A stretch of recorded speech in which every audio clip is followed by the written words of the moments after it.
documents. The nexus between Nigeria's porous borders and the current state of insecurity has since been established.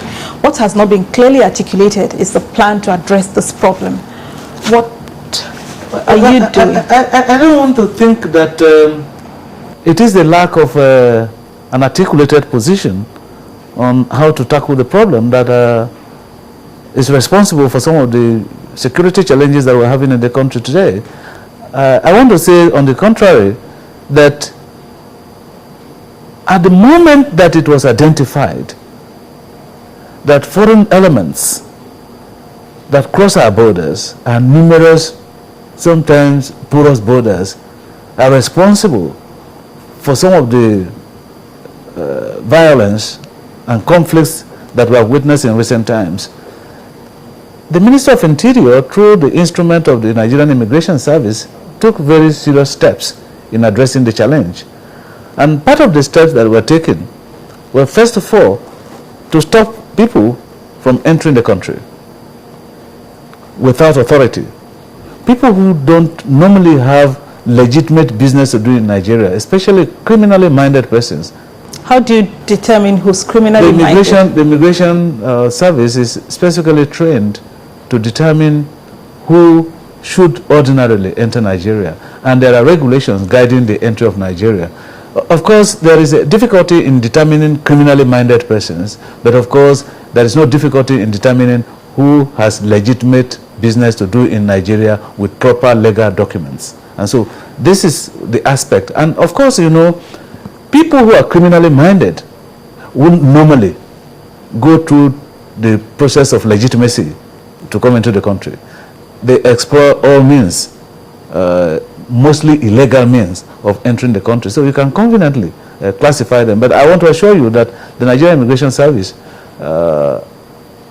has within its fold elements, individuals specifically trained to, as humanly possible, identify people who don't have any legitimate business doing in Nigeria and not allowed to enter Nigeria.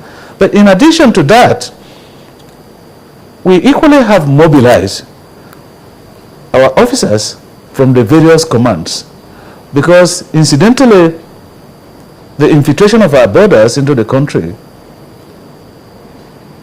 arose from the crisis in the Sahel region, where the fallout of the crisis warranted the migration of some of these elements across our northern borders, which unfortunately is more desert-like than any other place that you can find in Nigeria. And so what the Immigration Service had done in recent times was to mobilize officers, men and women, from the various commands to specifically man some of these identified routes through which these foreigners come to Nigeria. And of course, as I said before, we also created or transformed our 8 zonal centers, offices, into centers of identifying, screening, and profiling foreigners that have already entered Nigeria. And as at today, I can tell you that legitimately we have been able to identify such persons, well over 22,000 of them that I mentioned as at the last count, that have been repatriated and some of them deported from Nigeria. And of course, we took necessary steps in ensuring that the missions of some of these nationals were properly informed of the presence illegally of their nationals. Some of them have been handed over to the missions, and some of them have been deported and repatriated according to international conventions.